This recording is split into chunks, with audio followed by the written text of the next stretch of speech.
After the end of World War II, the world was split into two, East and West. This marked the beginning of the era called the Cold War.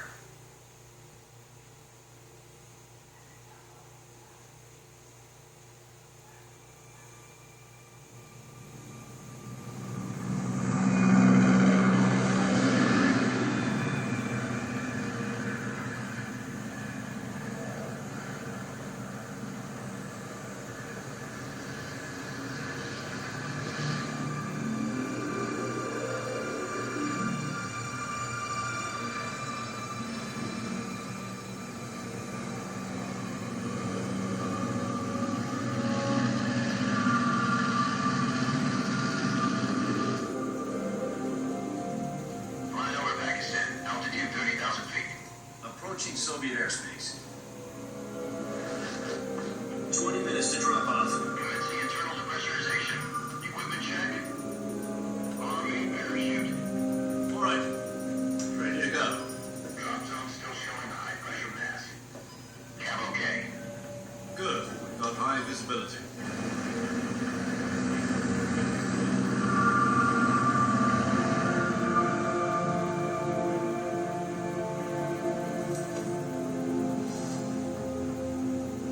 Put out that cigar. Connecting oxygen hose to interior connector. Put on your mask.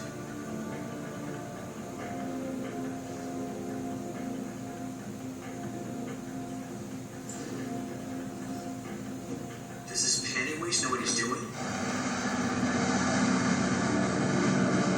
Approaching release point. 10 minutes to drop off. Hey, are you deaf? He said put out the cigar and put on your mask.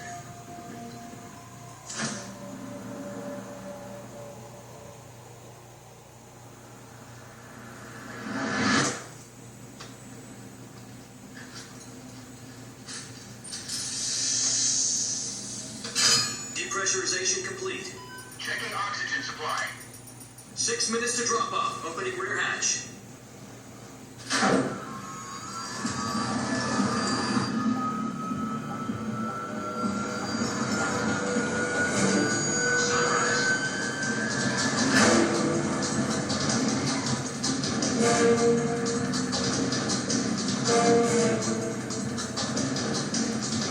External temperature minus 46 degrees Celsius. 2 minutes to drop off. Stand up. You'll be flying at Army 30 miles per hour. Try not to get frostbite from the wind chill. 1 minute to drop off. Move to the rear.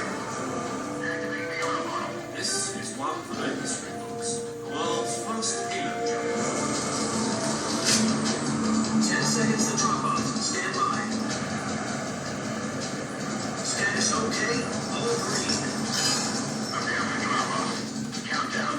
5, 4, 3, 2, 1. Spread your wings. God be with you.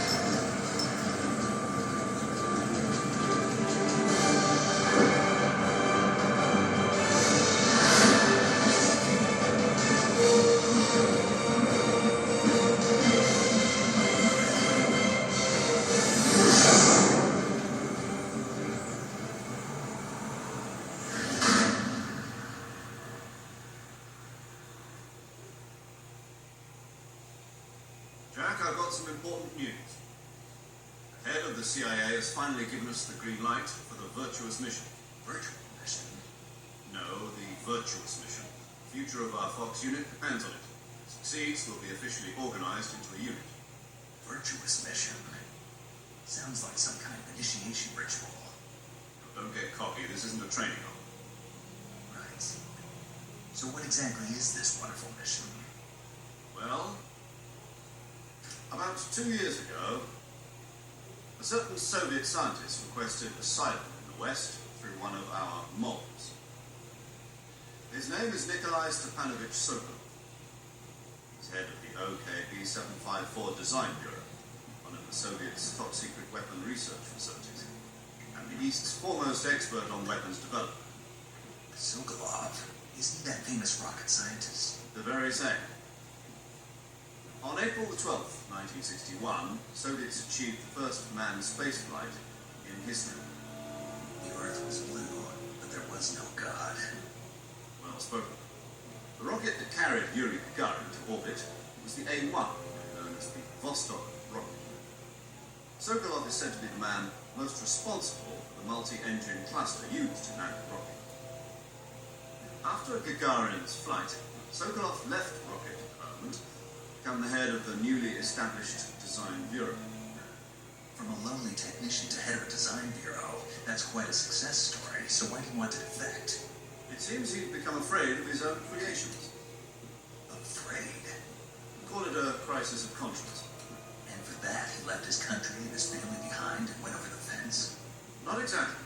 One of his conditions was that his family was also to be taken safely to the west. He used a mole to get the family out first and succeeded in sneaking Sokolov over the Berlin Wall shortly afterwards. I was the one who conducted the operation.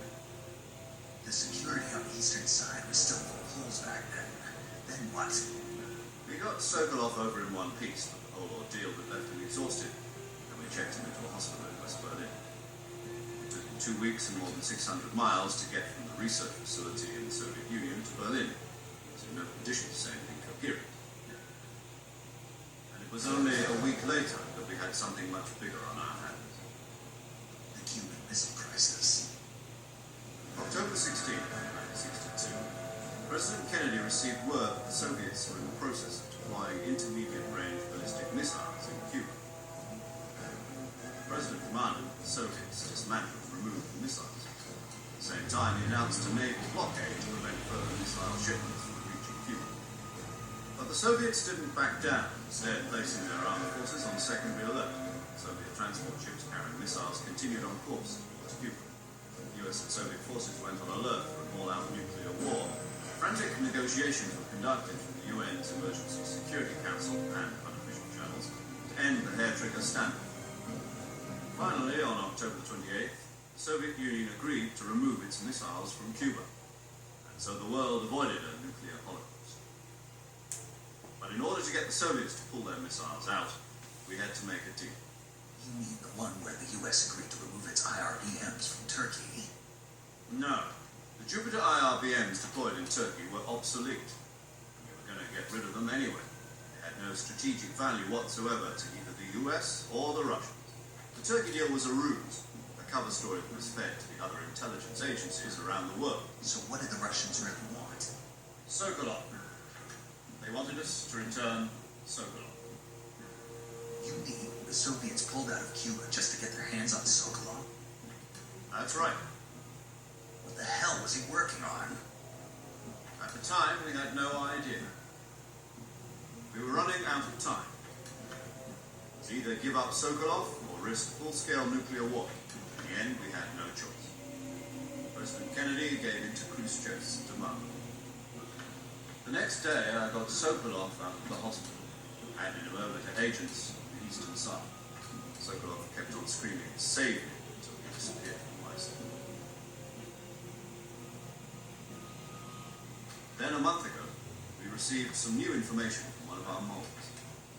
About Sokolov? Yes, he was taken back to the research facility and forced to continue working on the weapon in question under KGB supervision. What's more, it's on the verge of completion. So what kind of weapon is it? Something to do with space rockets? No, missile. Same technology. I guess you're right. We don't know the details, but it appears to be a new kind of nuclear device. For half a year now, the Soviets have been conducting frequent nuclear tests at Semipalatinsk. Something to do with the weapon, I assume. We're talking about a secret weapon so big that Khrushchev was ready to pull out of Cuba to get it back. Is Sokolov still in the facility? No. According to our intelligence, he's in Selino Yats, a place in the mountains about 3 miles to the west that's known as the Virgin Cliffs. The Virgin Cliffs. Nice name for a virtuous mission. They moved him there just recently. Why? Apparently, they're conducting a field test of the weapon, but it's our best chance to get him back. This mission would never have been possible if he was still in the research facility. This is our last chance. Sokolov must have known that too when he contacted us.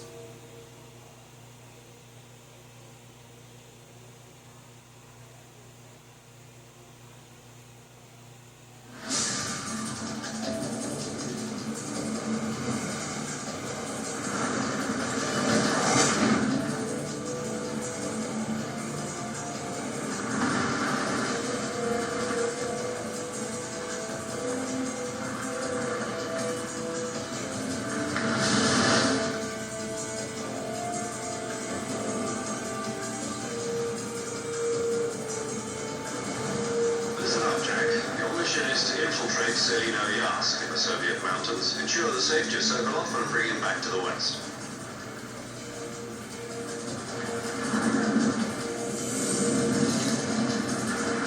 If we don't get Sokolov back before that weapon is complete, we'll be facing a major crisis. The clock is ticking.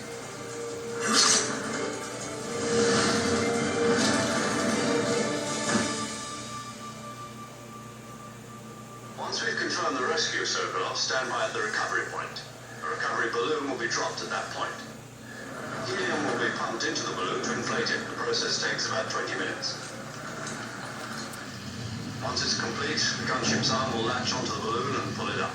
The full surface-to-air recovery system. I'm familiar with the theory. Take it easy. It's been combat proven. Do you think Sokolov is up to it? The shock will be less than during a parachute jump, and the arm can handle up to 500 pounds. So you're planning on going over the border in a single combat town? She's equipped with two 6-barrel 20mm Vulcan cannons, as well as two 40mm machine guns. Sounds like she could hold her own against a battalion of tanks. Even with the fuel in the reserve tank, we're facing a 4-hour time limit. If all goes well, it shouldn't take more than a few hours. Home in time for dinner. But if anything goes wrong, You'll be eating dinner, breakfast, and all the rest of your meals in the jungle.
Do you copy?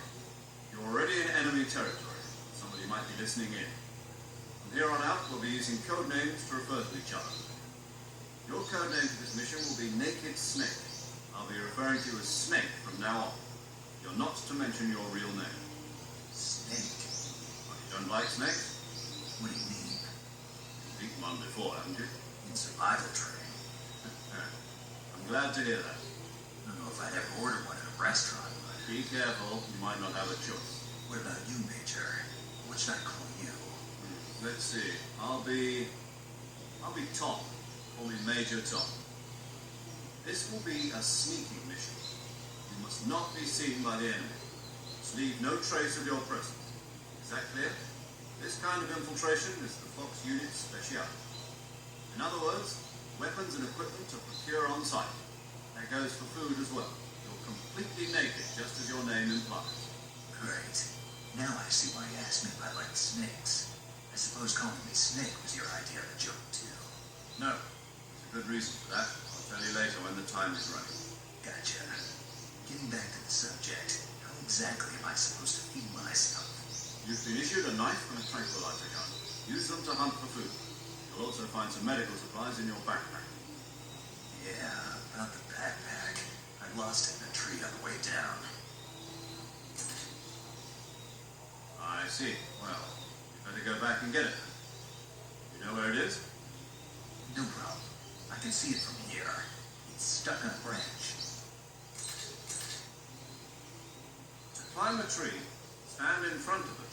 covered in ivy and press the action button.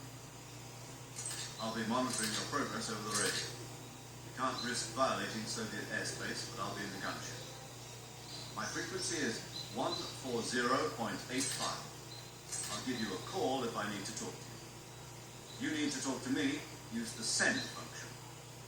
Okay, Snake, go get your backpack.